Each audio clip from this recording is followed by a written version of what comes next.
안녕하세요. 교육의 진심인 아빠 원어드림입니다. 여러분, 제 영상에서 한국식 영어 교육을, 한국식 입시 영어 교육을 제가 막 이렇게 비난하는 영상들이 몇 개 있습니다. 그리고 저는 지금도 한국의 입시 위주의 영어 교육은 아주 잘못됐다고 생각을 합니다. 그게 어떤 분들에게는 굉장히 불쾌하게 들리실 수도 있는 것 같아요. 한국에서 이제 입시를 준비하는 학생들한테는 영어가 주요 과목 아닙니까? 그러다 보면 영어 성적이 중요하고 또 뭐 수능에서도 절대평가이긴 하지만 영어가 분명히 굉장히 의미가 큰 과목이기 때문에 어떤 분들에게는 한국식 그런 입시 위주의 영어 교육을 비난하는 제 그냥 내용이 굉장히 불편하게 들리실 수도 있고 불쾌하실 수도 있다는 거 충분히 이해합니다.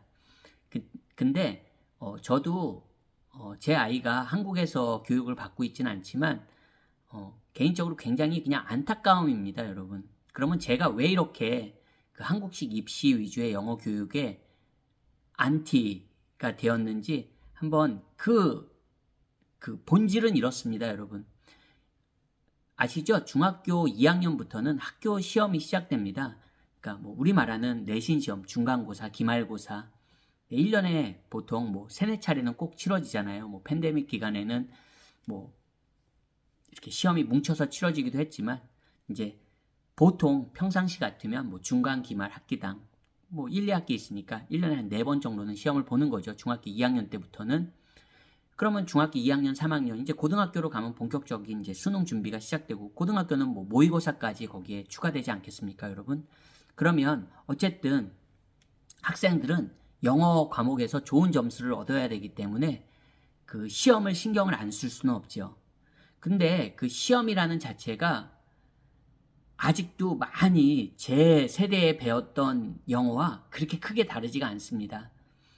정말 교과서는 굉장히 디자인도 예쁘고 너무 좋은 것 같지만 실제 이제 이 시험에서 다뤄지는 내용들은 아직도 그 구태의연한 오형식이나 여러 가지 뭐 이런 문법 용어들이 등장합니다. 부모님 세대들, 제 영상을 보시는 부모님 세대들은 익숙한 뭐 투부정사 용법부터 뭐 현재 완료의 용법, 뭐 다양한 그런 이제 어떻게 보면 정말 그 일본식 문법의 잔재가 너무 많이 남아 있습니다. 지금까지도 그렇습니다.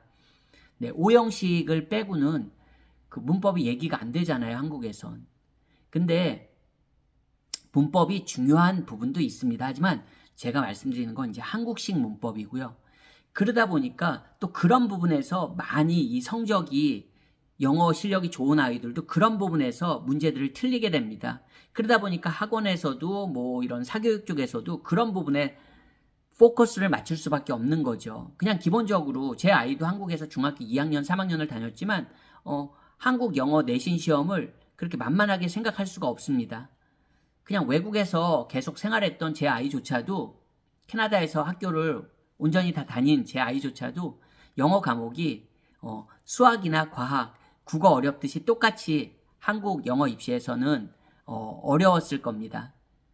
근데 그러면 뭐 제 아이가 뭐 캐나다에서 다 교육받았는데 영어 시험이 어려우니까 제가 비난하는 거냐? 아이 그거랑 전혀 상관없습니다. 뭐 시험이라는 게 누구에게나 어려울 수 있는 거죠. 근데 제가 진짜 안타까운 경우는 이런 겁니다, 여러분. 그런 입시 위주의 영어 수업을 받아야 되고 이제 그게 중학교 2학년 때부터는 본격적으로 시작되고 그리고 아직도 계속 말씀드리지만 많은 그런 일제식 그런 영문법 정말 영어권에서는 거의 되게 원어민조차도 모를 수 있는 그런 아주 미묘한 부분까지 건드리는 부분들이 많이 있습니다. 그 한국식 문법에서는. 그러다 보니까 이제 그런 거에 또 고득점을 목표로 하는 친구들은 그런 부분까지도 이렇게 다뤄야 되는 경우들이 있습니다. 학교 시험에 따라서. 그러다 보니까 아이들이 예를 들어서 생각해 보세요, 여러분. 학교 시험 기간에는 그런 공부를 해야 되는 겁니다. 그리고 그런 시험들을 1년에 적어도 3-4차례 보기 때문에 그런 거에서 자유로울 수가 없는 겁니다. 그러면 생각해 보세요. 그 시간이란 게 있잖아요. 하루는 누구나 다 24시간입니다, 여러분. 그리고 아이들이 영어에만 온전하게 시간을 다 투자할 수도 없습니다. 수학 공부도 해야죠. 국어 공부도 해야죠. 과학 공부도 해야죠. 절대 시간은 한정되어 있는데 예를 들어서 영어에 내가 하루에 1시간을 투자할 수 있다. 아니면 하루에 뭐 1시간 반을 투자할 수 있다. 그렇다면 내가 1시간, 1시간 반을 온전히 실용적인 영어, 정말 우리가 말하는 언어적인, 사용할 수 있는 언어에 내가 포커스를 맞추기도 외국어니까 힘이 드는데 거기다가 뭡니까? 그런 입시 위주의 영어가 추가된다는 거죠. 그러다 보면 아이들이 실용적인 정말 말하고 듣고 쓰고 읽을 수 있는 그 나이 또래에 가질 수 있는 그런 언어 능력으로서의 영어에 투자할 수 있는 시간이 그런 입시 위주의 영어 교육 때문에 굉장히 작아질 수밖에 없는 거죠. 게다가 시간도 절대적으로 작아질 뿐만 아니라 부모님들이 보기에도 학생들이 느끼기에도 이런 언어적인 영어, 실용적인 영어는 내가 당장 필요한 게 아니잖아요. 내가 당장 외국에 나가서 이렇게 공부할 친구가 대한민국 친구들 중에 몇 명이나 있겠습니까?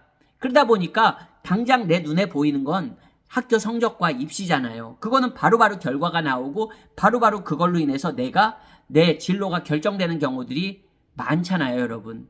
그러다 보니까 이게 절대 시간적으로도 투자할 수 있는 시간도 적어지고 그리고 당장에 어떤 결과가 보이는 게 아니기 때문에 점점 어떻게 보면 후순위로 밀려버리는 거죠. 실제 정작 필요한 영어 능력, 언어로서의 영어 능력을 갖추는데 그게 후순위로 밀려버리는 겁니다. 그러다가 나중에 이제 아이가 어떤 진로가 외국으로 나가야 되거나 뭐 해외 대학교 과정에서 예를 들어서 유학을 간다거나 아니면 뭐 나중에 해외 취업이나 해외 이민을 생각할 때 되면 그때는 벌써 뭡니까?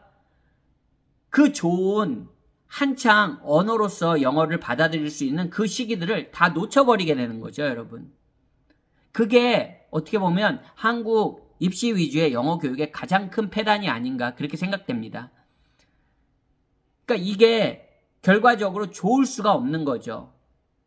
만약에 어떤 친구들은 정말 언어적인 영어도 열심히 하고 입시 위주의 영어도 열심히 하고 이런 친구들도 있겠지만 얼마나 어렵겠습니까, 여러분? 그만큼의 절대 시간을 투자해야 되는데 그게 한국의 입시 위주의 교육에서 영어에만 온전하게 그렇게 투자할 수 있는 시간이 얼마나 있겠습니까? 그러다 보니까 뭐 초등학교 5학년, 6학년 때 벌써 입시에 밝으신 부모님들은 벌써 초등학교 5, 6학년만 돼도 중학교 수준의 영어는 다 끝나 있습니다. 그리고 이제 중학교 한 2학년 때 되면 벌써 수능 수준의 영어들이 어느 정도 갇혀 있게 됩니다.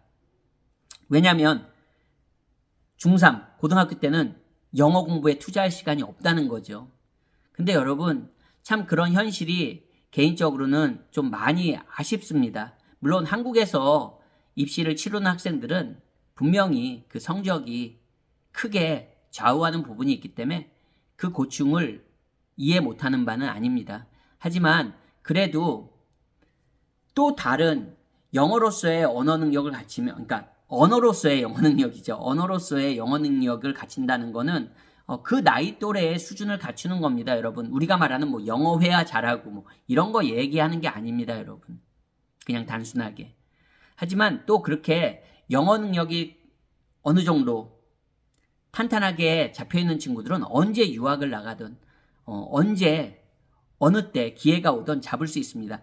요즘은 세상이 너무 좋아져서 온라인만 통해서도 얼마든지 원어민의 영어도 쉽게 접할 수 있고 케이블 방송 등을 통해서 그냥 그 영어 방송들을 원 없이 볼 수 있는 세상입니다. 꼭 해외에 나가지 않아도 한국에서도 어느 정도의 시간만 충분히 투자하고 노력만 기울인다면 그렇게 영어를 어느 정도는 탄탄하게 만들 수 있는 그런 여건이 그런 갖춰진 시대에 우리는 살고 있습니다, 여러분.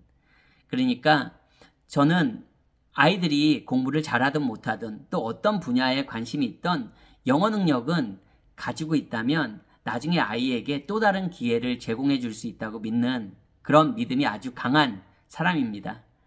혹시 여러분도 저와 생각이 같다면 오늘의 제 이야기에 대해서 한번 그래도 생각해 보실 가치는 충분하다고 생각합니다. 오늘도 영상 시청해 주셔서 감사합니다. 안녕히 계세요.